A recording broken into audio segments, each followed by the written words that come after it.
Hello दोस्तों, स्वागत है आपका एक बार फिर से मेरे यूट्यूब चैनल कैस्टल ब्लॉग में। और मैं हूं आपके साथ आपका होस्ट अरुण कुमार। आज मैं आया हुआ हूं शिव खोड़ी। यहां पे 3.5 किलोमीटर का ये ट्रैक है और यहां पे काफ़ी सुंदर सुंदर नज़ारे हैं और शिव जी का ये यहाँ पे एक गुफा है। तो इसके बारे में चलिए इस वीडियो में मैं आपको पूरी जानकारी दूंगा और बताऊंगा कि आखिर शिव खोड़ी के पीछे की स्टोरी क्या है। हाँ जी दोस्तों, शिव खोड़ी के लिए हमारी इस यात्रा की शुरुआत कटरा से होती है। हमने 7 सीटर एक्सयूवी कर रखी थी जिसका कॉस्ट 3500 रुपये था। कटरा से शिव खोड़ी की दूरी की बात की जाए तो 80 से 90 किलोमीटर की ये दूरी है। तो फिर हम लोगों ने देर ना करते हुए अपना सफ़र शुरू कर दिया और रास्ते में आने वाले खूबसूरत नज़ारों का आनंद उठाते हुए अपने पहले पड़ाव नौ दुर्गा मंदिर पहुंच गए, जहां पर हमने नौ देवी के दर्शन किए और वहां पर गंगा नदी का बहाव काफी शांत था जिसका हमने भरपूर आनंद उठाया। इसके बाद रास्ते में हम लोगों ने 2 मंदिर के और दर्शन किए। हालांकि मैंने वहां पे वीडियो रिकॉर्ड नहीं करी। फिर ऐसे ही हमने अपने सफर को आगे बढ़ाया और देखते ही देखते हमारे सामने आ गई रावी नदी जो भारत और पाकिस्तान को जोड़ती है। इस नदी का बहाव काफी शांत था और यहाँ का नज़ारा काफी मनमोहित कर देने वाला था। हम लोगों ने यहाँ पर कुछ वक्त बिताया और फोटो भी खिंचवाई। फिर हम निकल गए हमारे भोलेनाथ के दर्शन के लिए और रास्ता इतना सुंदर था कि कब हम शिव खोड़ी पहुँच गए इसका पता ही नहीं चला। शिव खोड़ी पे पहुँचते ही हमने अपनी यात्रा पर्ची कटवा ली जो फ्री ऑफ कॉस्ट थी और फिर हमने अपनी माता श्री के लिए घोड़ा कर दिया जिसका एक तरफ का किराया 300 रुपये था और दोनों तरफ का किराया 500 रुपये था। फिर हम सब अपनी माता श्री के पीछे पैदल ही निकल लिए। शिव खोड़ी की चढ़ाई की अगर बात की जाए तो ये यात्रा 3.5 किलोमीटर की है और इसकी चढ़ाई काफ़ी सीधी है जिसकी वजह से काफ़ी लोगों को यहाँ पर चढ़ाई करते वक्त परेशानियों का सामना करना पड़ रहा है। हमारी इस चढ़ाई की बात करें तो चढ़ाई के दौरान रास्ते में कई छोटे छोटे मंदिर थे जहाँ पर हलवे का प्रसाद बट रहा था। तो आप लोग भी अगर शिव खोड़ी की यात्रा करते हैं तो ऐसे ही प्रसाद ग्रहण कर सकते हैं। शिव खोड़ी की यात्रा के दौरान यहाँ पे काफ़ी सारी दुकानें हैं।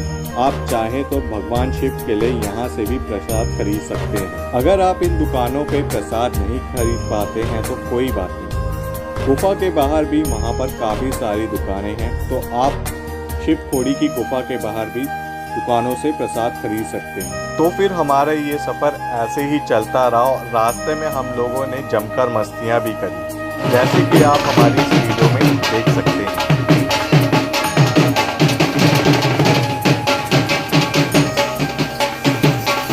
हमारी इस यात्रा के दौरान रास्ते में हमें कई मंदिर मिले जहाँ पर बच्चे और बड़े लोग टीका लगवा रहे थे। तो फिर मैंने भी देर ना करते हुए पंडित जी से टीका लगवा लिया और उन्हें दक्षिणा दे दी और अपनी यात्रा पर आगे निकला ही था कि वहाँ के लोकल लोगों का घर देखकर मैं आश्चर्यचकित रह गया। मिट्टी के काफ़ी सुंदर घर बने हुए थे। चलते चलते काफ़ी भूख लगी थी तो हम लोग एक जगह रुककर खाने बैठ गए और थोड़ा रेस्ट करने के बाद हम थोड़ी दूर चले कि हम अपने सफ़र के अंतिम पड़ाव पर पहुँच गए। जी हाँ, हम गुफा की सीढ़ियों तक पहुँच गए थे जो कि काफ़ी सुंदर थी और गुफा का नज़ारा भी काफ़ी सुंदर था और यहाँ पे दर्शन करने के लिए काफ़ी भीड़ लगी है जैसे कि आप इस वीडियो में देख सकते हैं। हाँ जी दोस्तों, जैसे कि मैंने आपको बताया था इस वीडियो की स्टार्टिंग में कि जब मैं अपने दर्शन कर लूँगा तो मैं आपको शिव खोड़ी की पूरी स्टोरी के बारे में बताऊँ। तो आखिर क्या है पूरी स्टोरी? तो स्टोरी ये है कि एक भस्मासुर नाम का राक्षस था जिसने काफ़ी लंबे समय तक भगवान शिव के तपस्या करी थी। उसके बाद भगवान शिव से उसने आशीर्वाद मांगा कि मैं जिसके सर पे हाथ रखूंगा वो भस्म हो जाएगा। तो अपने भोलेनाथ तो काफी ज्यादा सीधे थे तो उन्होंने ये उनको वर दे दिया।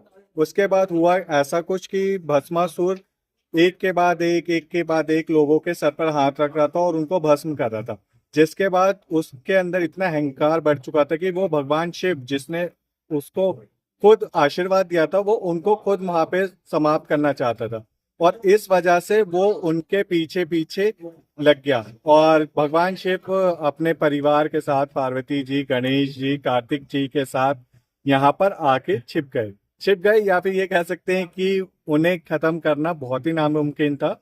और इस दौरान भस्मासुर को विष्णु जी का जो अवतार था यहाँ पे उनका स्त्रीलिंग का अवतार मिला और उन्होंने यहाँ एक डांस कहते हैं या नृत्य कहते हैं भस्मासुर के साथ करा और विष्णु जी ने बड़ी ही चालाकी के साथ उनके भस्मासुर के सर पे उसका खुद का हाथ रखवा दिया और वो वहां पे भस्म हो गया, जिसके बाद से यहाँ पे शिव खोड़ी की एक स्थापना हुई और विष्णु जी के साथ कार्तिक, गणेश जी, शिव जी और पार्वती जी यहाँ पे सब हैं। और इसके अलावा यहाँ पे स्वर्ग का भी रास्ता है और अमरनाथ जी की भी गुफा है। और कहा जाता है कि यहाँ पे दो लोग गए थे, दो साधु यहाँ पे अमरनाथ जी की गुफा में गए थे, जिनमें से एक ने तो अपना सफर पूरा कर लिया था लेकिन उनमें से एक ने अपना देह यहीं पे त्याग दिया था। और यहाँ पे स्वर्ग का भी रास्ता है और 5 पांडव इसी रास्ते के माध्यम से स्वर्ग पे गए थे। तो कैसी लगी आपको मेरी ये वीडियो कमेंट करके ज़रूर बताइएगा और आप हमारे कैस्टल ब्लॉग चैनल को लाइक ज़रूर करें, चैनल को सब्सक्राइब ज़रूर करें। धन्यवाद।